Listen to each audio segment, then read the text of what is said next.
Егер де сіз адам денесінің күнделікті айлаларын білгіңіз келсе, онда осы біздің арнамызға жазылыңыз.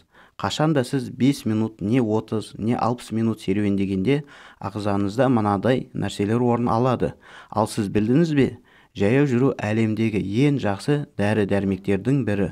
Бұл сіздің денсаулығыңыз үшін өте пайдалы, сондай назарыңыздан өте жетіс қала беретін жаттығулар түрінің бірі.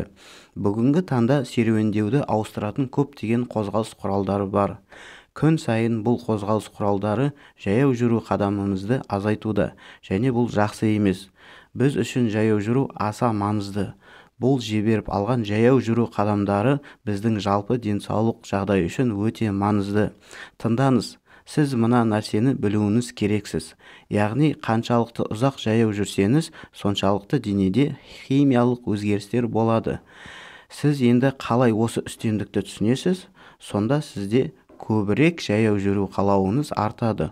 Бұл мәселедегі ең жақсы жаңалық сізде күн сайын жаяу жүру мүмкіндігінің көп болуы.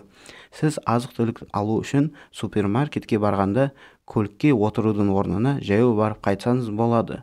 Немесе түскі асқа көлікпен барғанша жаяу барып қайтсаңыз болады. Яғни асханаға, не кафеге, немесе үйіңіз жақын болса.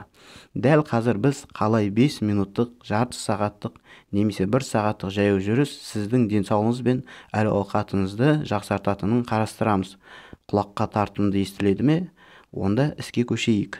Сіз 1 минуттен 5 минутке дейін жаяу жүрсеңіз не болады екен? Әуелі сіз үйден шығып жаяу жүру үшін алғашқы қадамды басқан кезде сіздің денеңіз күш-қуат өндіретін химиялық заттарды бөледі. Яғни жаяу жүруге сізді энергиямен қуаттайды. Ал сіз жаяу жүрісті бастаған кезде жүрек соғу жиілігіңіз 70-тен 100 соққыға дейін көтеріледі. Бұл пайдалы өзгеріс қан ағымын күшейтеді және бұлшықеттерді қыздырады. Сонымен қатар сіз денеңіздің қаттылығының азайғанын байқайсыз. Және бұның бәрі сіздің буындарыңыз өндіретін майлау сұйықтығының арқасы. Бұл сізге жеңіл қозғалуға көмектеседі. Дәл осы кезде сіздің денеңіз минутына 5 калория жағады. Энергияны жағуда отын ретінде майлар мен көмірсулар қолданылатын болады. Бұл процесс 6 минуттен 10 минутке дейінгі уақытты алады. Осы уақыт аралығында сіздің жүрегіңіздің соғысы минутына 100-ден 140 соққыға дейін көбейеді. Және сіз минутына 60 калория күшті жағып бастайсыз. Әрі қан қысымыңыз сәл-пәл көтеріледі. Бірақ оған бәрібір қан тамырларын кеңейтуші химиялық заттардың шығарылуы төтеп береді. Осының нәтижесінде істеп тұрған бұлшық еттерге көбірек қан мен оттегі келеді. Тыңдаңызшы, сонымен қатар сіз көп жүрсеңіз, сіздің денеңіз, жүрегіңіз және жүрек тамыр жүйеңіз жұмыс қабілетін қолдау үшін барлық керекті нәрселерді қабылдайтын болады. Және ұзақ мерзімдегі көрініс 11 минуттен 20 минутке дейінгі жүрісте сіздің қан қысымыңыз түседі. Дәл қазір сіздің денеңіздің қызуы көтеріледі және бұл жақсы. Неге десеңіз, әуелі бұл терлеу себебінен болады. Ал тері астындағы қан тамырлары жылу бөле отырып ұлғаяды. Бұдан бөлек қалай сіздің жүрісіңіз қарқынды бола берсе, минутына 7 калория күш жағып бастайсыз. Және әуелден қарағанда тынысыңыз кеңейеді. Осы сәтте гормон деңгейі артады және де сіздің бұлшық еттеріңізді қоректендіретін 2 адреналинді глюкагон да артады. Көбінесе бұл адреналиннің бөлігі демікпе ұстамасы мен аллергиялық реакцияларды жеңілдететін адреналин гормоны. Шынында бұл гормон дәріханада сатылады. Ал бұл мәселедегі жақсы жаңалық, сіз оны 20 минут жаяу жүру арқылы тегін ала аласыз. Егер де сіз 21 минуттен 45 минутке дейін жаяу жүре берсеңіз, сіздің денеңіздің кернеуден босау сәті тіркеледі. Әдетте бұл құбылыс сіздің миыңыздағы эндорфиндерді шығару арқылы болады. Бұл жердегі қуанышты жаңалық, яғни осы кезеңде сіз денедегі көп майды өртей алу мүмкінсіз, ал инсульт деңгейі айтарлықтай төмендейді. Артық салмақ тастағысы келіп жүрген адамдар үшін бұл өте пайдалы. Сондықтан егерде сіз осылардың қатарынан болсаңыз, жаяу жүруді жалғастыра беріңіз. Бұл 45 минуттен 60 минут уақыт аралықты қамтиды. Бұл кезеңде қан ағымының ұлғаюы, көп калорияны өртеуі және ағзаның оттегімен тотығуы себебінен әуелден қарағанда көп пайда аласыз.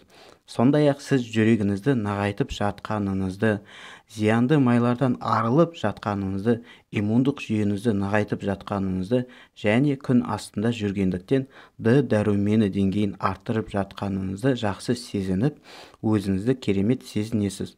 Сонымен қатар зерттеулер көрсеткендей, жаяу жүру антидепрессанттар сияқты өте тиімді. Ол мазасыздық пен стресстерді кетіреді.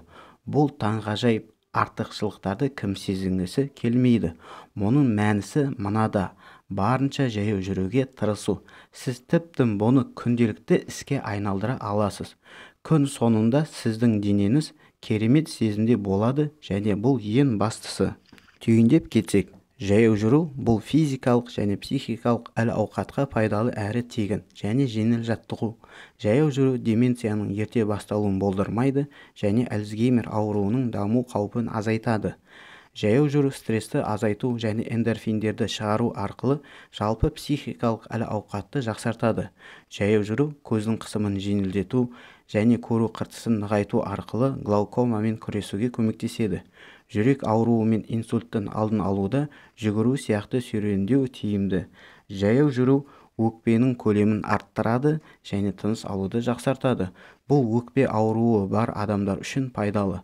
Глюкозаға төзімділікті арттыру арқылы қант диабетінің алдын алуда жүгіруден гөрі жаяу жүру тиімді.